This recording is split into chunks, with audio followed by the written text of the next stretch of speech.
Our break in Canada was a delightful escape from our liveaboard boat during the hurricane season. It included thrilling adventures like tubing near Niagara Falls, savoring Atlantic lobster, and immersing ourselves through the vibrant festivals. We also shared precious moments with friends and family, enjoyed stunning sunsets by the lake, and even enjoyed the opportunity to go to the movies multiple times. Despite the fantastic time in Canada, we look forward to go back to our beloved boat, not life, as living on the water holds a special place in our hearts.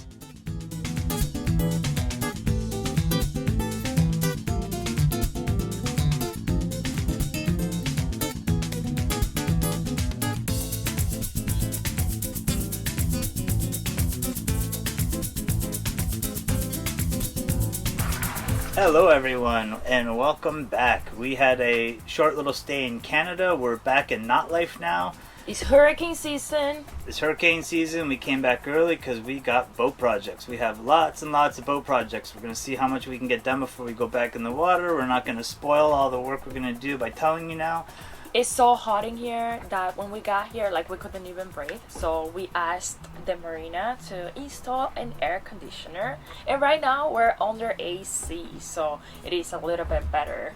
Yes, we left 7 degrees in Canada and got here when it was 41 degrees. So it's pretty hard to tolerate. I guess you can get climatized after a while, but we need to start getting things done and we need to sleep at night when we're done working. So today we're going to start the keel. If you don't remember or if you haven't seen it yet, we ran aground in the Bahamas. We're literally stuck up on the rocks, and you can watch that video by clicking the link down below and then come back to this and start back where you started, or watch it after this.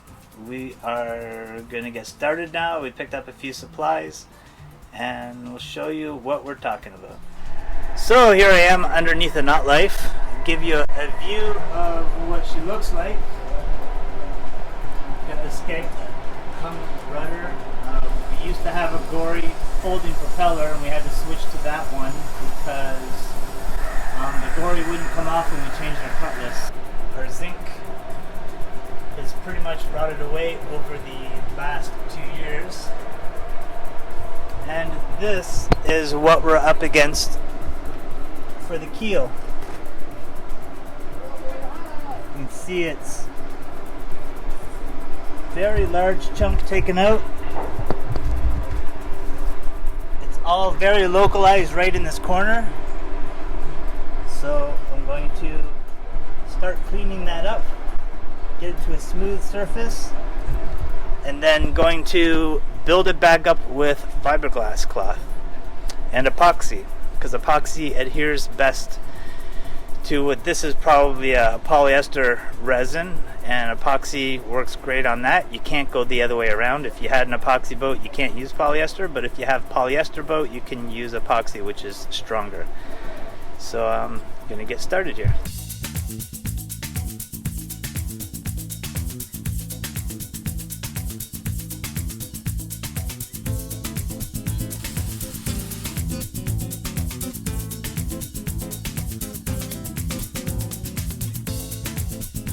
I want to say is I do not recommend GoPro. We've had non-stop problems with this camera. After having so many audio problems, we bought the GoPro mod, which attaches to it, and its microphone also does not work now. We bought external microphones for it, and that's the only way we can get audio now. And the battery burns out so fast, like so fast. I'm going to show you what I've already done. I'm going to have to feather this up more because we have to put in layers of epoxy and fiberglass, and it has to be built up in layers and spread over an area to carry the weight. Just getting started with that. Hopefully I take off the right amount.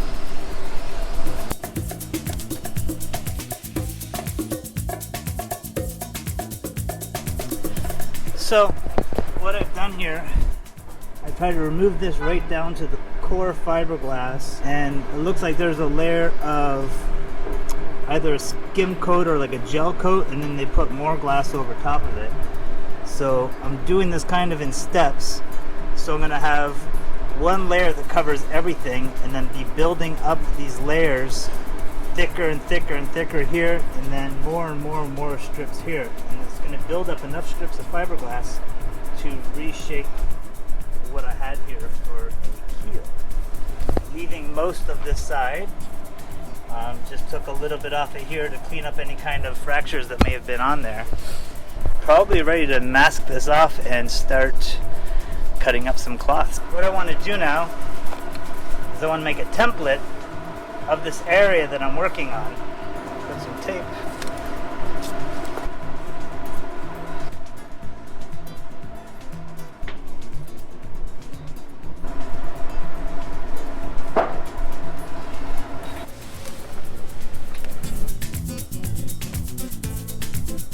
So this cloth has a heavy grain one way.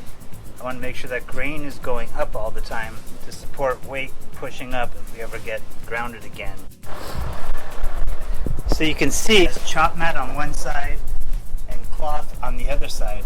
This cloth is unilateral, so there's only one direction to it. So I want to have that grain going upwards, and that's why I put these marks here. So I'm going to keep this pattern going this way. And then this will be my larger pattern with a couple layers. This will be my smaller pattern with a couple layers. And then this bottom section here will be many layers. So I got to build up 1.5 to 2 inches.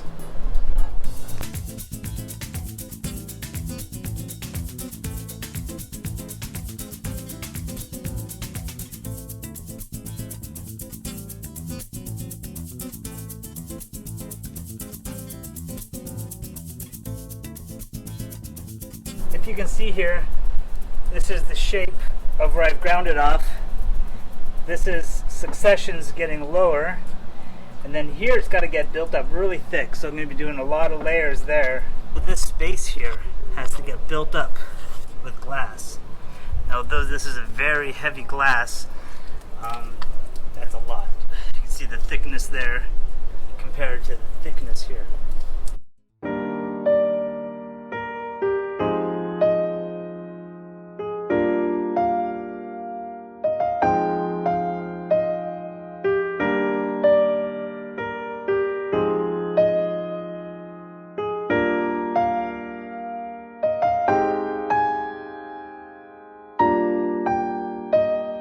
So I'm just about ready to start preparing this. This has all been cleaned up with acetone. Got all my cloth laid up here and lots of little pieces because I'm going to have to build this up, and it's kind of tough to know the shape. So I'm going to modify the shape as I start laying it up and I see what shape I need. Using West System 105 and the hardener 206. It's a slow hardener, which is good because it's very hot here. And my first layer, I'm using this stuff. It's a chop strand. So it's a milled fibers, they call it. It's fairly heavy. This is a whole pound. Whereas this silica weighs nothing, and the bag's much bigger. So the first layer, I'm going to put a coating of the epoxy mixed with this on here, because the fibers in that will make it really stick to what's on the boat right now and really help this cloth stick onto the boat. I'm going to put a bit of the silica in there just because I'm working upside down and I want the epoxy to be a little bit thicker just so I can get them to stick to each other and not fall off the boat. I don't want it running or anything like that. And the trick here is you want the cloth to be saturated, but you want as little epoxy in there as possible. The more epoxy you have, the weaker it is. You want it to be almost all just fibers, just enough epoxy to not have any air, just cloth. The more cloth, the stronger. The more epoxy, the weaker. So we're gonna get started here. Just stir this for roughly 2 minutes. It's very runny, so that's why it's difficult to work upside down without putting some additives in there like this silica. Some in here.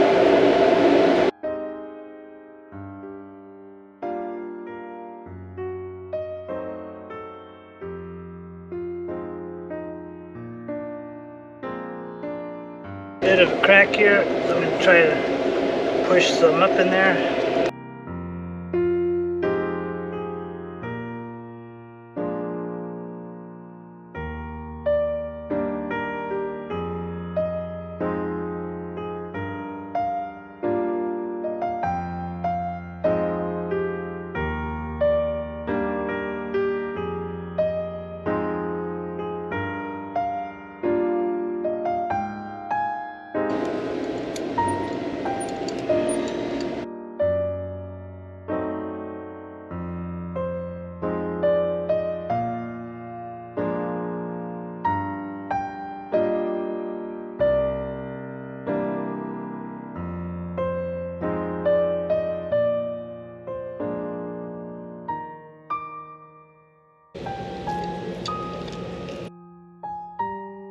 Oh my gosh, it hardened. All right, so you saw that in real time. I have the slow hardener and it is cooking hot. It's 40 degrees here. Just wasted a lot of epoxy. I only got 2 layers on. So I'm gonna get something to try and spread it out so it doesn't get hot so fast. All right, we're gonna try this again. Got a container that's a bit wider so it won't get so hot.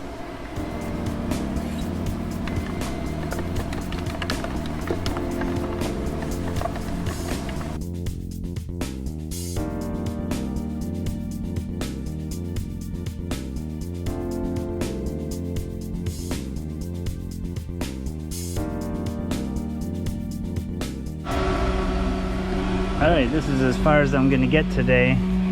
I almost have the shape complete, but because there's so many layers of cloth there, I can't push down on it very hard without deforming the whole thing. So I'm going to wait for this to harden up, grind off this excess, and then at that point reassess how much more glassing I have to do. I'm sure there's going to be some, but nothing compared to what I've just done to get it wrapped up. So let's check back in with this tomorrow. All right, it's the next day now, and this is going pretty good. I got it a lot thicker than I thought I would yesterday. I got to grind a little bit down here, I think, and then build up a bit more here, but it's just rock solid. Like, there's a little bit of flexibility to the thin stuff. Everything else is rock hard. It's connected right to the edge on the other side. So, we're ready to do some grinding now.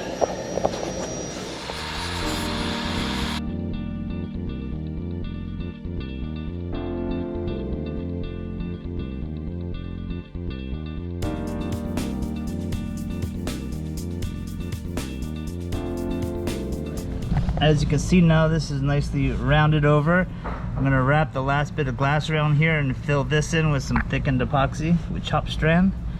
Wrap a bit of glass just around here. Still got to take that down. Fill that in with some thickened epoxy. And then this area here still needs to be thickened. So I'm going to lay up another template for here. Build that up. And then wrap the last glass, I guess, around it and skim some thickened epoxy right here. The structure's already there. This is just kind of making things smooth now.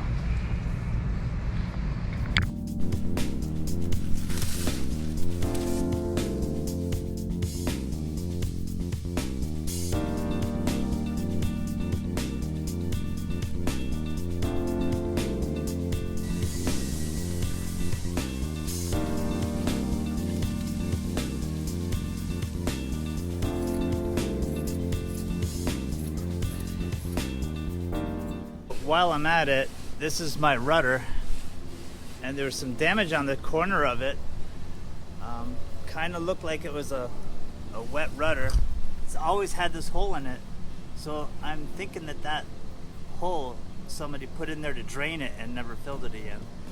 So I'm going to be filling that up and then laying a bit of cloth around this, hoping to make it a little bit stronger.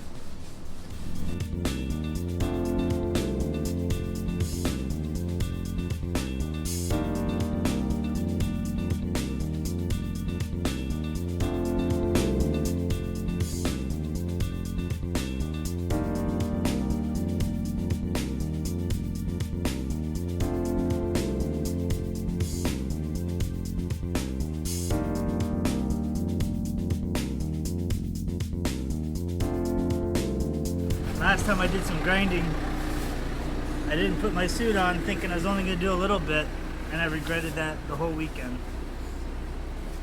So, better now. I'm going to get the suit on and get to some grinding.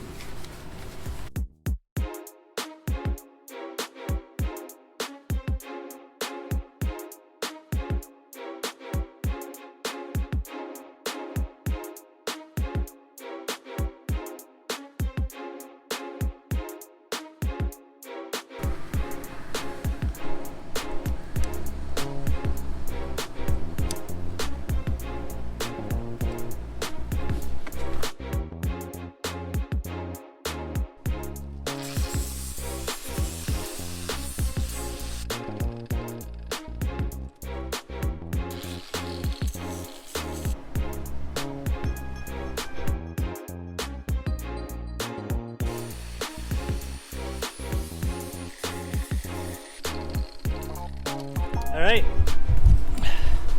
I'm pretty happy with that, except for there's a little void here I'm going to have to fill. But all the structures that I put on was this side. This was the original, just shaping it a bit better. And you see, looking down the line now, it's pretty uniform aside from the colors. I'm just going to use the hand sander now to do the last bit of shaping, because this pad here is very aggressive. So yeah, just about there. Now for the final little feathering.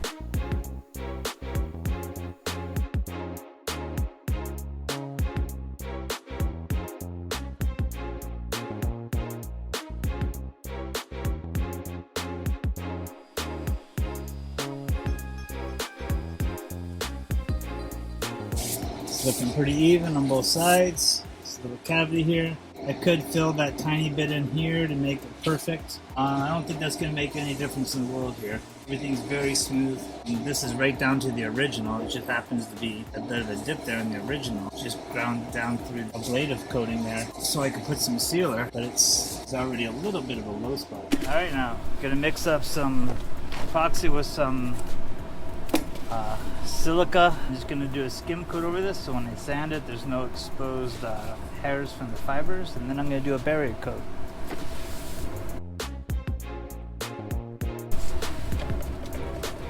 Using this stuff, hold your breath.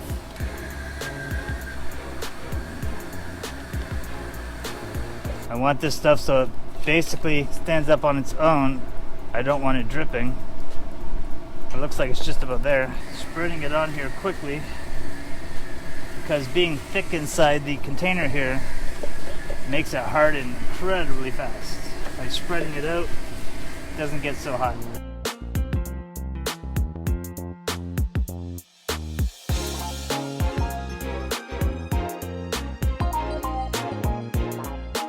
Alright, so got this patching pretty much on its way. A thin coat of really thickened epoxy as my last coat, so I have something to really sand it smooth with and seal up every last little hair. Next I'm just going to give it a light sand and put a bunch of coats of barrier coat, and this is done. So I'll check back in with you in a minute, or as long as this takes to harden, and it should be done. We can move on to something more fun. So my skim coat is all hardened now, and like I said before, it's just some thickened epoxy with silica, and I just want to smooth this over now and start priming. Using a 100 grit paper, it's already used a bit. We'll see how well that does.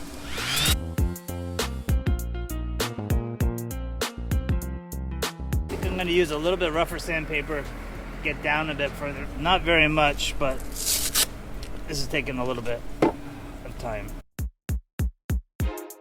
So go back to 100 because that's what I got down here. That is smooth. There's some tiny pits there that is not going to make the world of difference. Gonna clean it up with some acetone.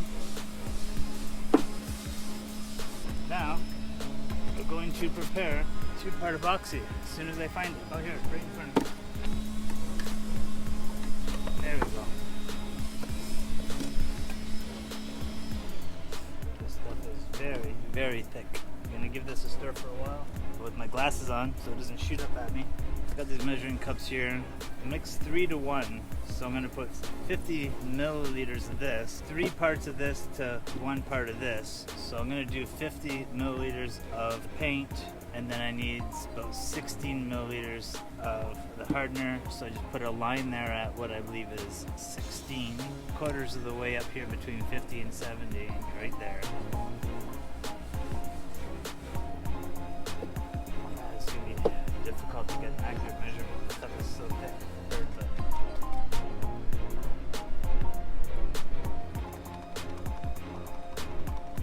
Now with the hardener is actually getting much more runny. It's gonna be much more spreadable.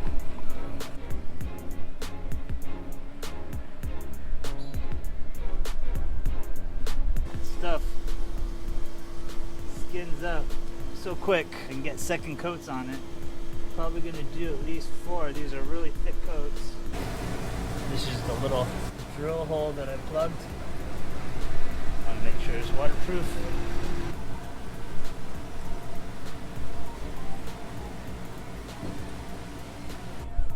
Some thinner on this camera.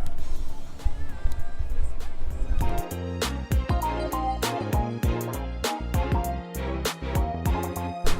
that's what I end up with. It's super thick, so I'm just gonna give it a light sand when she dries. It seems to be drying really quick. And we're back. It's been all day now. I did this sealer coat this morning, and it should be hard enough for me to give a light sand, and it's literally done.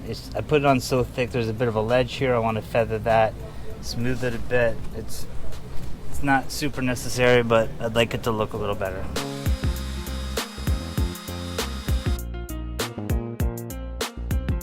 I think that's where I'm gonna leave it. I realize what it looks like. It doesn't look finished, but that's actually pretty smooth. Those are just slightly lesser spots. I mean, you can see this boat's got all sorts of little indentations. I don't want to sand through this barrier coat. I just want to smooth it over, take this edge off. Once you put the bottom coat on, that's going to disappear. This is just the way I'm doing it. You might want to be more meticulous if you got a racing boat, but really this is the very, very bottom of the boat underwater. I more want it to be strong. I want it to be waterproof, and right now that's what I have. It's overkill for strong. It's the strongest point of my keel right now. One of the guys in the yard here said that's so strong now that if you're going in towards a reef, you better do it backwards, because this is where you want to take the impact.